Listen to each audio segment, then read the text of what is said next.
कराएंगे। अब हम 17 तारीख आज समाप्त हो रहा है, तिथि तो आपने घोषणा नहीं किया है। तिथि अगर घोषणा हो जाती कि अमुक तारीख को होगी एग्जाम, मैं नहीं समझता हूं कि फिर नौजवान सड़क पर आते।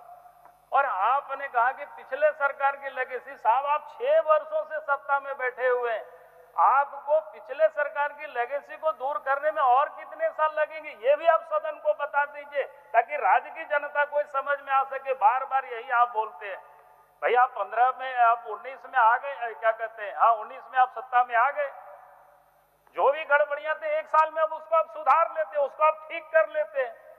लेकिन आप 6 वर्षों तक यही बोलेंगे पिछले गड़बड़ी था, पिछले गड़बड़ी था। अभी कब तक जनता सुनेगी आपकी? माननीय मंत्री जी, एक मिनट। माननीय, मेरा सिर्फ यही कहना है कि गड़बड़ियां अगर बहुत लंबे समय की हैं तो उनको साल 6 महीना में दुरुस्त नहीं किया जा सकता है।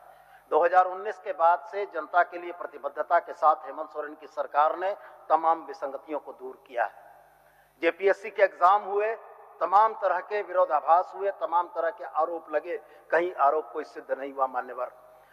सीजीएल की परीक्षा हुई, मामला ऑनरेबल सुप्रीम कोर्ट तक गया, और कौन लोग सीजीएल की परीक्षा को बाधित करने वाले लोग थे, उनकी फोटो किनके साथ थी, ये भी सदन को मालूम है और उस पूरे राज्य को मालूम है। मान्यवर, काम हम करना चाहते हैं, इसमें कहीं दो राय नहीं है, लेकिन मान्यवर हम ये उम्मीद करते हैं कि विपक्ष हमारा रचनात्मक सहयोग दे के उस काम में सहूलियत करे, सहयोग करे। लेकिन अगर ये परिस्थितियां बने कि 31 मार्च की समयावधि से पहले हमारे छात्रों को उकसा के और भड़का के सड़क पर सरकार के खिलाफ उतरवा दिया जाए, तो क्या विधि व्यवस्था की स्थिति को बरकरार रखना राज्य सरकार की भूमिका नहीं है?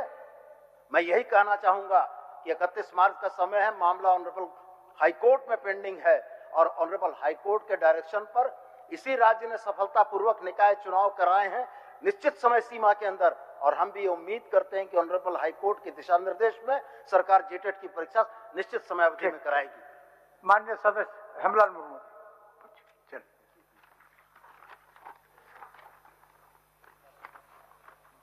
अध्यक्ष महोदय,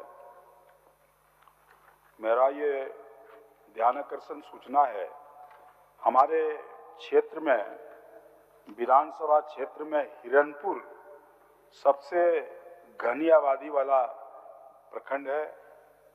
वहाँ